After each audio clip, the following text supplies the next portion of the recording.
Hey guys, so yesterday we were talking, the last video, I was talking about kind of a little bit about my past and stuff, and one of the things that's gone on in my life is obviously, if you've watched the other videos, you know I grew up kind of rough, but my thing is the surfing world. Surfing's been my life.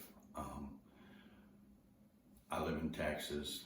It's not something, you don't do a lot of surfing here, but it's something I've done my whole life. So it's always been my escape, surfing and skating, different types of fighting or whatever, just training. I'm not a pro fighter by any means, but just training, jiu-jitsu, whatever anybody wanted to teach me at the time. But one of the things I want to kind of go on the next step of this story with the book and everything.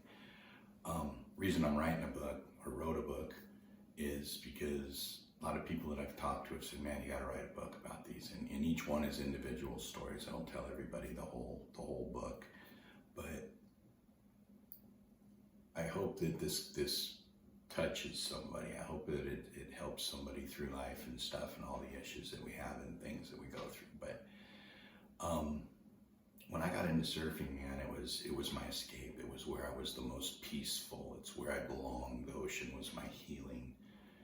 And when I started going to church and I started getting into the Lord and everything, God challenged me to go back and had several visions and prophecies spoken over me by different people that I didn't know, people that would pull me out of a crowd at a big event. Back in the early 90s, there was the Promise Keepers, and those guys were running around, and you know, had a lot of powerful things happen in my life that just really proved to me that God was real, that proved to me that I was on the path that God wanted me to go on. And obviously you got to be able to pay your bills, so He gave me plumbing. You know, I've been a successful plumber and made the money that I need to make to survive. I'm not rich. I don't live in a big mansion. But He gave me the ways to get through stuff that I needed to get through in my life. And one of the keys for me was with the surfing. You know, my wife and I, we would travel an hour to get to the beach from where we lived when we first got married. And I opened my house up to kids in my neighborhood. Basically what would happen is the same neighborhood that I got out of as a kid. Couldn't imagine it, but I ended up moving into the same neighborhood that I grew up in. And as a young adult, my father-in-law had purchased a house in Laverne, and it was right down where I lived. Man, it was my old stomping ground. And one of the things that really God did was he put me back. And sorry, I keep touching myself, man. I just fight a little bit of sniffles and stuff. But when I went in and I moved into this area, it brought back a lot of memories. I was right across the street from the last house that my stepmom had. And you know, we partied there. We did all kinds of stupid stuff there, me and all my brothers and stepbrothers. And here I am, I'm living literally right across the street now with my wife, starting my new life, and all the memories start popping up, all the bad things and the things that happened in my life, and you can't get away from that. They're there all the time. And so we're living in this neighborhood. I know there's a guy baking meth up the alley, and him and I didn't get along. And here I bring my wife, and we move into this area, and I'm fixing the house up, and I'm just doing my thing. I'm in my 20s. I'm up on the roof one day. We're remodeling this house, and my dad was a roofer, so I got up there and I started putting this new roof on, and I'm up there doing the roof, and all of a sudden, one of my neighbors pops up, and hey man, we're just talking, you know, full tattoos, you know, Chicano tattoos, and you can tell he was in prison and substantially older, probably old enough to be my dad. And we're just talking, and all of a sudden I look over, and in my driveway, my house, there was a little 3 or 4 foot wall between the two houses with the chain link gate. And it was weird because there was a gate between my house and his house, and then the back of our houses was an alley. And what happened was I was up on the roof doing my thing, and we're just talking. You know, he's leaning on the wall in my backyard, kind of leaning over it. We're talking, where are you from, what's up, how's it going, and kind of getting to know each other as neighbors. And all of a sudden I look over, and in my driveway is a black Suburban, and there's like 6 cops getting out of it. They're all putting their armor on, like they're armoring up, dude. These dudes are special forces kind of thing, you know, and they're all grabbing their guns. They're right in my front yard. They're like literally parked in my driveway. They pulled into my driveway. So I'm like, wow, what the heck? And I'm watching them, but I just keep just laying shingles. And I just, without turning my head or anything, go, hey man, you wanted by the cops? And all of a sudden this dude looks at me and he goes, why? And I go, hey man, there's a bunch of cops in my driveway. He drops to the ground, does this like crazy, like panther style running thing on his hands and feet, and flips the hatch down on the bottom of his house, dives under his house, see the flap, the hatch go up. And I'm like, what the heck was that? The cops go over there, they run around, bust into his house, they're looking for him, can't find him. And, you know, I'm not a criminal, I don't support criminals purposely, but in this situation it was funny because here we were just talking, and all of a sudden he hits the ground, takes off like a cheetah, he's stinking gone. And I just kept roofing, kept doing my thing, like watching the cops go through the house. I know this dude's under the house. I'm like, oh great, what's going on? And so they leave, they don't find him. And like a week later, I'm still working on my house, and dude comes over and he's like, hey man, thank you. And I go, whoa. I go, don't get it wrong. I go, we're neighbors, we're cool, whatever. I go, I don't know what you do, don't know what you did to get the cops chasing you like that. Don't care. You know, you keep it on your side, I'll keep my stuff on my side kind of thing. I don't judge people for their past. I've got my own junk. So he goes, no, but seriously, dude, like, you're protected for life, you're fine, and nobody will ever bother you. Nobody will bother you in this neighborhood. Nobody will bother you. If you ever have a problem, you let me know. And here I am, I'm laughing because, you know, I didn't intentionally help this guy. And I made it real clear, dude, whatever you did, I don't know, but, you know, I didn't help you on purpose. And he's like, no, man, you're protected, you're protected. And so as time would go on, having these guys as neighbors, I would figure out what they were. And huge game, and dozens and dozens and dozens of guys coming over, and his little nephew was just in his teens, you know, already banging and stuff. And every once in a while, it was funny. One day, I was sitting in the house, and I heard a car drive up my alley, and I heard something go, and my dogs start barking, and I'm like, dude, Angel, shut up. I go out there, and she's just going nuts, and I look in the backyard, and there's a huge duffel bag. All right, what's a duffel bag doing in my yard? So I unzip the duffel bag, it's full of stinking dope, like heroin dope. And I open the duffel bag, it's full of heroin and stuff. I'm like, I take the thing and I throw it back over the fence. I don't know what to do with it. I don't want to call the cops. I don't want to get my neighbors, you know, upset. I didn't know what to do. I knew somebody had thrown it in the wrong yard. So I threw it back over the fence, and I walked next door, and I'm like, hey, somebody threw a duffel bag into my yard, man. You might want to go get it. It's in the alley. Dude runs back there, grabs it, pulls it out. He's like, hey, thanks, man. You know, you don't know what that means. I'm like, no, don't want to know what's in it. Don't care what's in it. Don't want to know what's the deal. I go, as far as I'm concerned, it's your clothes. So he's like, yeah. So these guys weren't the smartest drug dealers in the world, man. But at least the people that worked for them weren't. And then the guy up the alley, you know, my wife, we just moved in. We're trying to live in our new house. It's Southern California. We don't have air conditioning, so we're sleeping with the windows open at like midnight. I start smelling something burning. What the heck is that? What's burning?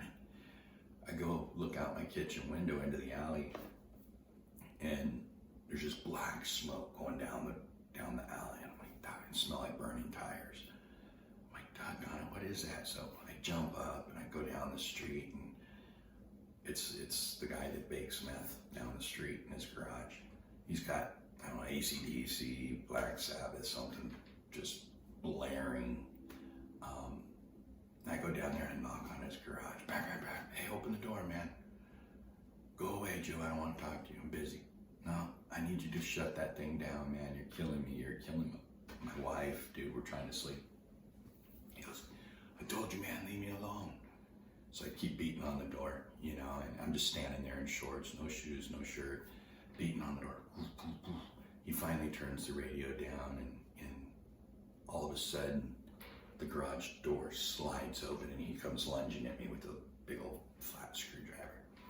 And I just slapped him. I just slapped him out of the way, kind of what they call parry. So I slapped his hand out of the way. I grabbed the thing and ended up with the screwdriver in my hand, but I threw him on the ground. And while I had him on the ground, I put that screwdriver in his throat, kind of held it right there, and I just told him, I said, man, I'm not looking for a fight, I'm not looking for problems, but I need you to shut that stuff off. You're killing me down here. I go, every time you start baking, you burn a tire, and it's obvious you're baking because you're burning the tire to cover the smell. I go, I'm asking you, leave me alone. I'm trying to keep to myself, but I need you to put the fire out. And he's just boiling, dude. This guy's probably 60 years old, you know, scarred, tattooed, crackhead. And he's thinking he's mad, dude. He's mad. And I throw the screwdriver on the ground and I start to walk away, and he grabs that screwdriver, and as he's running at me, I hear a voice from over by my house say, you better not. And all of a sudden I turn around and look at the guy, and he's got a red dot right on his chest. And apparently one of my friends, my wife, had called him, and he ran over to the house, grabbed his gun. He was one of my neighbors. Came over to the house and apparently, you know, was sitting over by my wall with a red dot on this guy just in case. So, and then the guy started going like this, no, whoa, and he started running backwards, like slapping his chest like he was gonna wipe the thing off. And I just said, listen, man, let's just forget this happened and go about your business. Just don't burn no more tires. And that would go on for months and months, years with this guy. He was such a clown, but we constantly fought. And, you know, the kid next door started working for him, started taking some of his stuff and selling it, the Chicano kid. And as he would grow up, I mean, I'd be sitting in bed and all of a sudden I'd hear screaming and yelling, and I had given him a pool table. When we first moved in, I had a pool table and I wasn't really using it, so I moved it out and I gave it to them because I knew they had a big group of people over there all the time. And my wife had a little purple aluminum bat that I would keep by the door all the time from when she was a kid. And I'd hear him screaming and yelling and glass breaking and all this stuff. And I'd stink and grab that baseball bat. I'd hurl up over, you know, hurdle my fence, my little 3 or 4 foot wall, and I'd go running into his garage, and there'd be like 3 rival gangbangers in there just pounding this kid because he lived in the garage. And they're just pounding him. I'm grabbing guys, throwing them, whacking them, doing whatever I can to get him off this kid. And, you know, he looks half dead, and they end up leaving, and they don't know me, man. They don't know what I'm doing, but they all bailed once there was somebody that could fight them. They took off. And the next day, you know, I helped the kid and everything, sent him into his grandma, and the next day his family comes over and they're like, dude, thank you so much, you know, you probably saved his life. And I'm like, hey, you guys are my neighbors, man. I don't know what you're into and stuff. It's not really my business, but, you know, I just told him, I said, I'm neighbors. God says, love your neighbor, man. I'm loving my neighbor. So that next weekend, we're sitting there, and you got to understand, when the dude said we're protected, they would have these huge parties, and there'd be 30, 40 Chicano guys, bandanas, tatted, lowriders, playing their music, drinking beers or whatever. My wife could walk out of the house, middle of summer in California, 105 degrees, no AC, so she's wearing her bikini, doing her laundry, hanging it up on the line or whatever. She's wearing a bikini top. And she would walk out, and the second she would walk out, every single one of those dudes would look the other way. Not one guy. They would say, "Hey, Miss Tiffany, how are you?" And she'd, "Oh, hey guys, I'm good." But that was it. No nothing. No cat calling. No disgusting. No weird looks. Nothing that scared. Not one of those dudes ever looked at my wife and said a word. And if you've grown up around that, that's kind of their thing, you know. Hey, baby, what's going on? Come over here. They like to talk. It's just their fun way, but never happened because of that time that I helped that one guy. So this next weekend, the dad just got out of prison after 20 years. His dad, not mine, but the young kid that I had helped, and him and his girl were fighting on the corner. And Jessie, my little one at the time, I don't know how old she was, but you know, my youngest kid, she was outside playing, and she came in crying. You know, "He's killing her, Daddy. He's killing her." And so I go out there and I look, and he's out on the corner just beating the heck out of his chick. And I mean, this dude's a serious, you know, teardrop tattoos. You know, he's obviously killed people in prison. He's a very feared person in Laverne and Pomona at the time, and runs this whole crew of guys. And I go out there, I go, "Hey man, why don't you take that inside?" And he's like, "You know what, Whitey, mind your own business." I hadn't met him at this point. But his kid was the one I was helping. He goes, "Why don't you mind your own business, Whitey?" And I go, "It is my business. This is my street." I go, "I live here. This is my house. This is where I'm from, bro." And he's like, "Bro, you best take your stuff inside and mind your own business." I go, "Listen, you're making my daughter cry. It is my business." I go, "You just got out of prison." I go, if I gotta call the cops, then, you know, you're gonna end up going back to jail. I don't want that to happen. I don't want something to happen. I go, "I'm just looking out, And he looked at me and he goes, "All right, we'll see. We'll see what happens. You'll see." And basically threatens me, you know. And I said, "Listen, man, just take it inside." So him and his chick go inside, and he's in there for a few minutes. I mean, all of a sudden, like 20 guys are in the backyard, and they're partying and doing their thing. And I look out the window, and he's there, and I gotta walk out. And I walk out on my back porch. My back porch is up high, so it's over the wall height when we walk out. And I walk out the back door, and I start to go in my garage. He goes, "Hey, I need to talk to you, man." And I'm like, "Great, I'm dead. You know, this dude's just gonna have me killed right here and now." And he comes up to the fence. I go, "Yeah." And he goes, "Hey, I'm sorry." And I was kind of like, I didn't respond. I go, "It's cool, dude, whatever. I'm just looking out for you." I go, "I know you just got out. You don't need to go back the same day you got out. Your kids need you. Your family needs you, you know." And he goes, "No, I respect you, dude. And you stood up to me, and not too many people do that." And I just told him, I said, "Bro, you know, I love this neighborhood.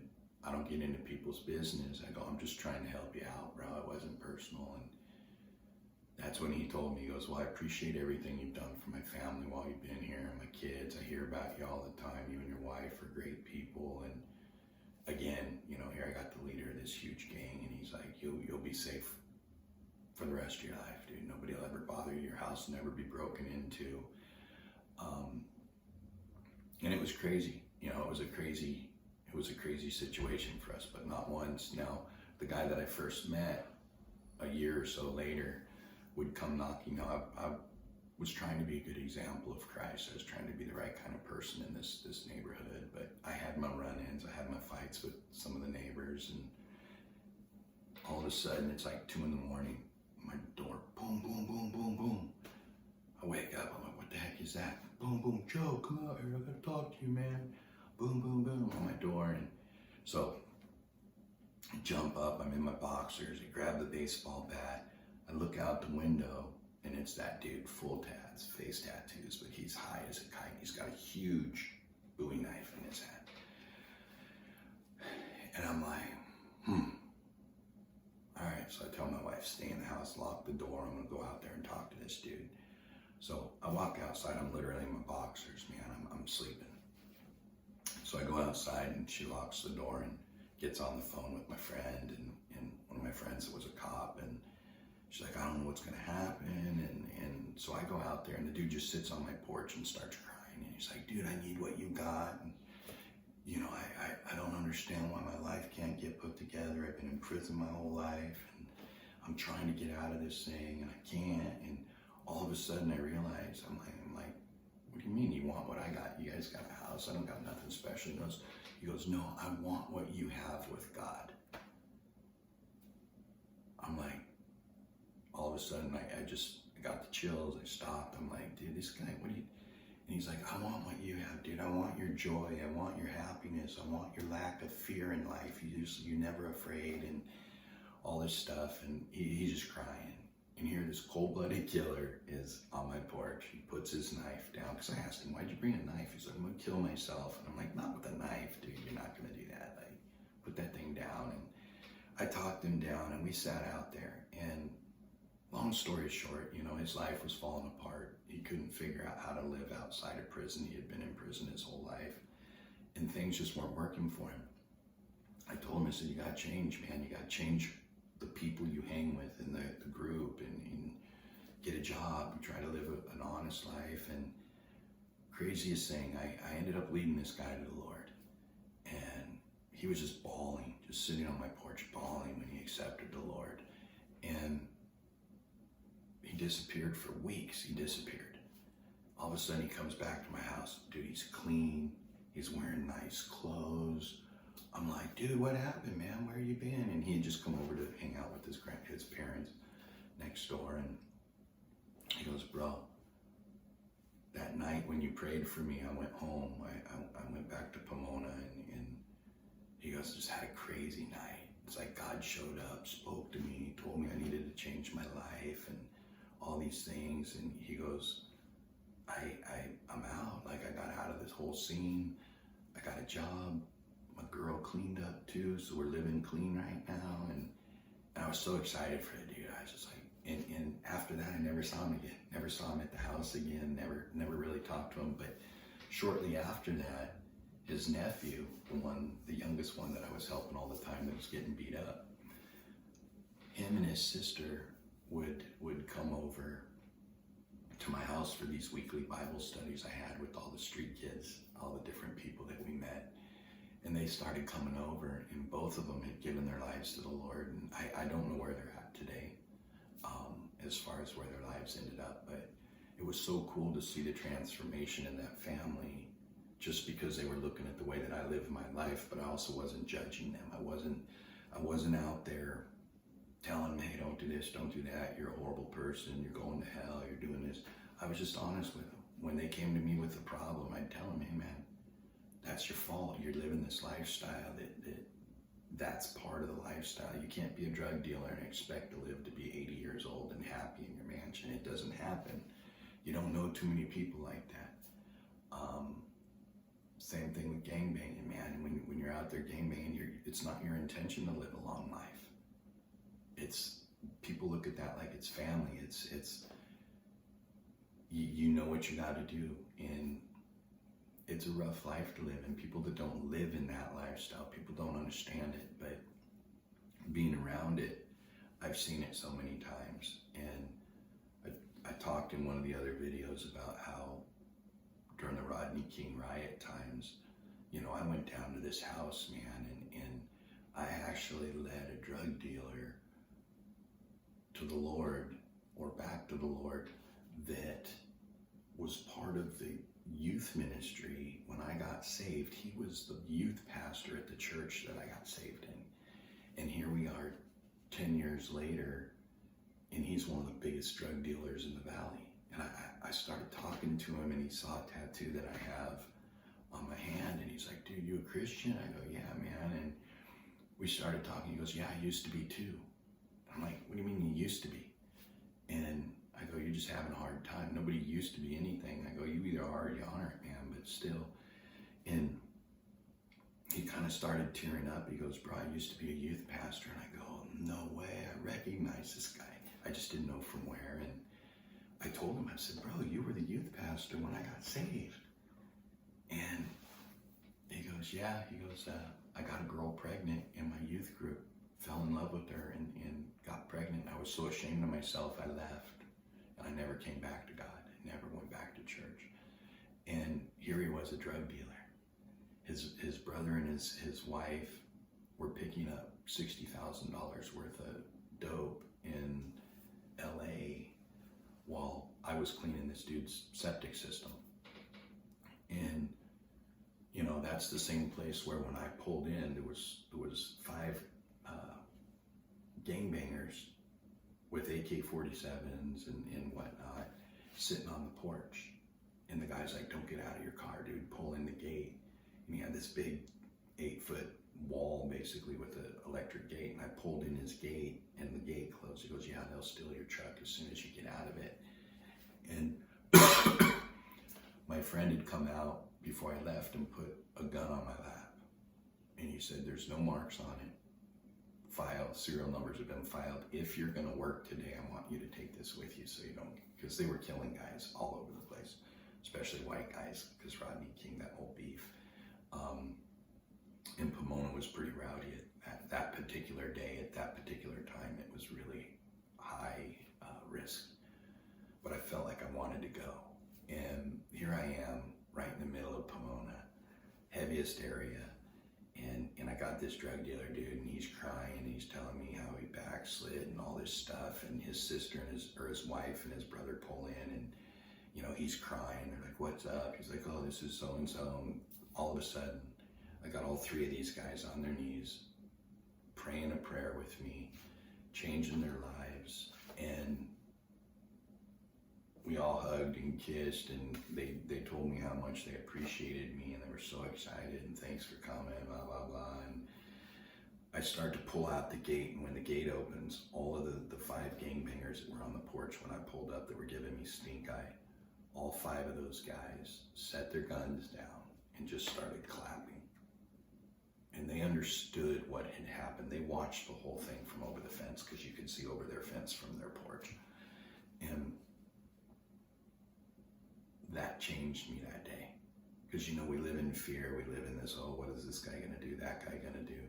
I knew I was there for a purpose, and I had something to do. So when I did that, when I pulled out, those same guys that were going to rob my truck and steal everything I had, those same guys, when I left, had gotten a respect for me. One, that I came into their neighborhood. I was just a plumber, man. You know, just a plumber. And God used me to do something in that neighborhood. Now, I don't know what the outcome was, because again, I didn't go back there. It's not something a lot of the people that I talk to, I never see again. So you don't know what seed was planted, but you know that you do your job when you're in that situation. So that's it. Hope that helps somebody, encourages somebody. Maybe there's somebody out there that God's challenging you to change your life. You know, these stories are legit. They're not a joke. I wish I could get everybody in a big interview and do live interviews with the guys. And someday I may do the research, and if this stuff grows up and it gets to the point where it's productive and everything, I would hope that someday I'll be able to do live interviews with people that have been through this, that can validate these stories. But for now, you're just gonna have to trust me. Hope you're blessed by it. Hope you have a great day. Again, subscribe, do whatever we need to do to get this thing going. Thanks for watching the videos, and please write me, comment, let me know what you think, let me know if I can do something to help. And that's it. You guys have a good day.